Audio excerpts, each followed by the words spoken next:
அனைவருக்கும் வணக்கம். சிறகின் ஓசை தமிழ் அறிவோம் சேனலில் இன்று ஒரு பழமொழி. பக்கத்து வீட்டில் இருந்த என் தோழி தன் பையனை திட்டிகிட்டு இருந்தா. டேய், ஏண்டா ஆத்துல ஒரு கால் சேத்துல ஒரு கால் வைக்கிறேங்கிற?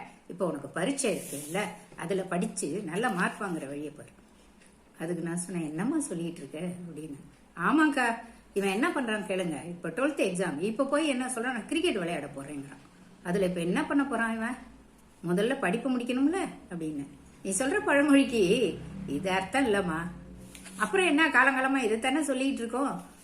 கொஞ்சம் பழமொழியோட அர்த்தத்தை தெரிஞ்சுக்கோமா. நான் சொல்லுங்கக்கா அப்படின்னு. அதாம்மா, அயம்னா குதிரைமா, அயத்து மேல ஒரு கால், ஜெயத்து மேல ஒரு கால். அதுதான் என்ன பண்ணிவிட்டோம், நம்ம வசதிக்கு ஆத்துல ஒரு கால் சேத்துல ஒரு கால்னு சொல்ல ஆரம்பிச்சிட்டோம். அயம்னா குதிரைமா, குதிரை ஏற கற்றுக்கொள்றவன் குதிரை மேல ஒரு காலும், ஜெயம்னா வெற்றின்னு இன்னொரு பொருள் கூட இருக்கு. ஆனா ஜெயம்னா பூமின்னு ஒரு பொருள் இருக்கு. அந்த பூமியில ஒரு காலும் வச்சா எப்படி குதிரை ஏற்றம் கத்துக்க முடியும் அப்படின்னு சொல்றதுதான் இந்த பழமொழி. குதிரை ஏற்றம் கத்துக்கணும்னா பூமியில ஒரு காலம் குதிரை மேல ஒரு காலம் இருந்தா முடியாதே. தாவி குதிச்சு குதிரை மேல 2 காலம் இருக்கணும்ல, அதுக்குத்தான் இந்த பழமொழிமா. ஓ அப்படியா, இப்ப தெரிஞ்சுக்கிட்டாங்க. இனிமே நான் இந்த பழமொழியை இவனுக்கு இதுக்கு சொல்ல மாட்டேன். நீங்களும் தெரிஞ்சுக்குங்க.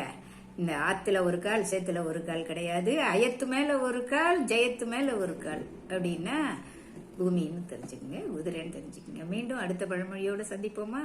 நன்றி.